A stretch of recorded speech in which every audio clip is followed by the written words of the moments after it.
Hi Donna, this is a video especially for you. You wanted to know how to add things to frames and get them to cut out in one piece. So this is going to help you do this. Okay, first of all, if you want to make a frame and you want to make it from scratch without using different shapes from the library, you would come over here, you would make your shape, you would draw another one inside.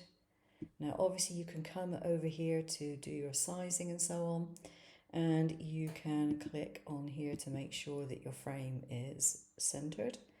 Then you come up to your selection tool, you select both, and you go to Path, Exclude, and that gives you a frame.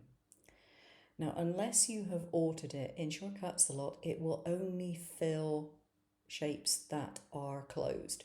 So if you've got the colour fill selected, it will fill that with colour for you and you can see exactly what you have.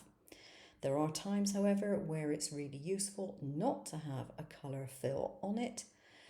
And that's what I'm going to do at the moment because I want to put some lettering on. So I'm just going to go to None.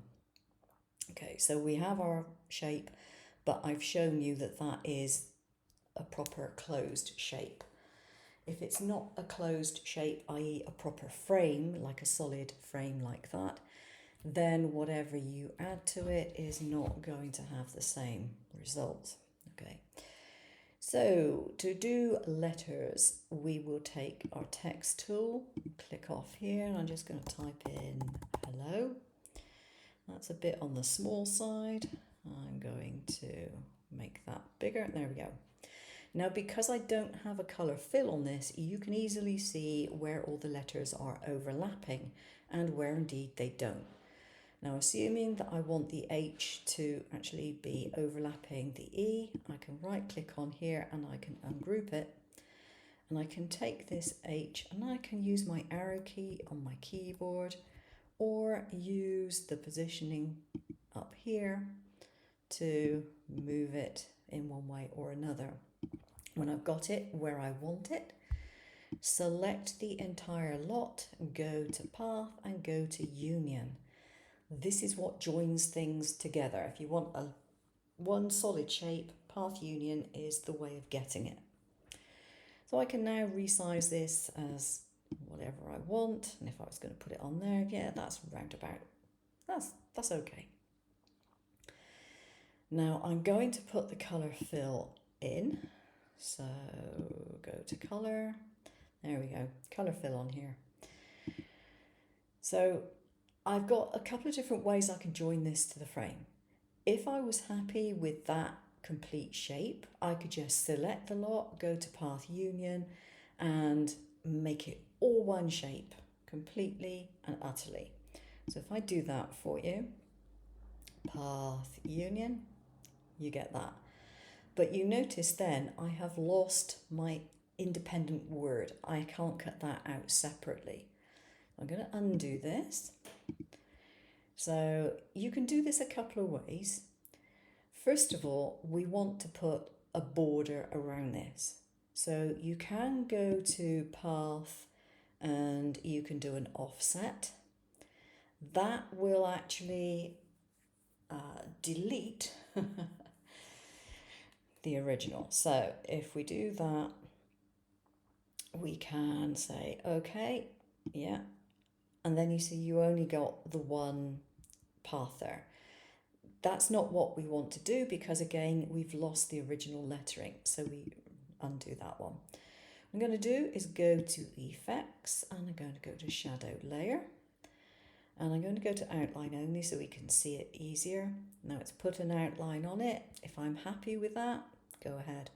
You have different options. You have a rounded or a straight. You can increase or decrease the shadow. You can have an inset shadow if you want, but that's not what you want for this particular item. And so I would go, yeah, that's okay. That's fine. That's what I want. But again, if I was to select all of this and Path Union, at the moment I would lose my independent word.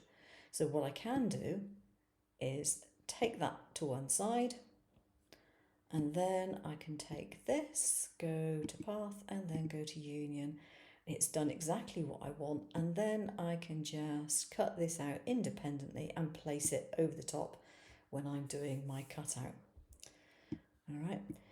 It pays, if you don't know exactly what you're doing, it pays to make a copy of everything as you go ahead and either move it to one side on the page or make a new page and copy and paste it to that new page so that you don't have to redo any of the work. If you make a mistake and you can't get back to where you want to be, yeah. The other thing I would suggest is that you do a file and a save project at the very start of your project, because if you don't do that, if the program for some reason crashes or your computer crashes for whatever reason, you've lost your work again. So at the very start of your work, do the save project, give it a name, save it wherever it is that you want to save it. Just save it in the software itself, that's fine. And that gives you a layer of protection. And then every now and again, just click on save. Every time you do something, you think, yeah, I like that result, click on save. just to be safe. It is always a good idea. So that's how you do it. If you want to do it with anything else, like a shape from the library, you do it in the same way. So I could pick up a heart, for example, make that a bit bigger, go to effects, go to shadow layer, outline only, there we are. And so I can pick up this outline, I can add it wherever I want it to be. Maybe I want it to do that over in the corner. And then I take all that, go to path and go to union. And it's done it for me. And then I would just need to rotate this when I picked it up as my separate cut. Rotate it so that it's in the right place. Yeah, that's more or less it.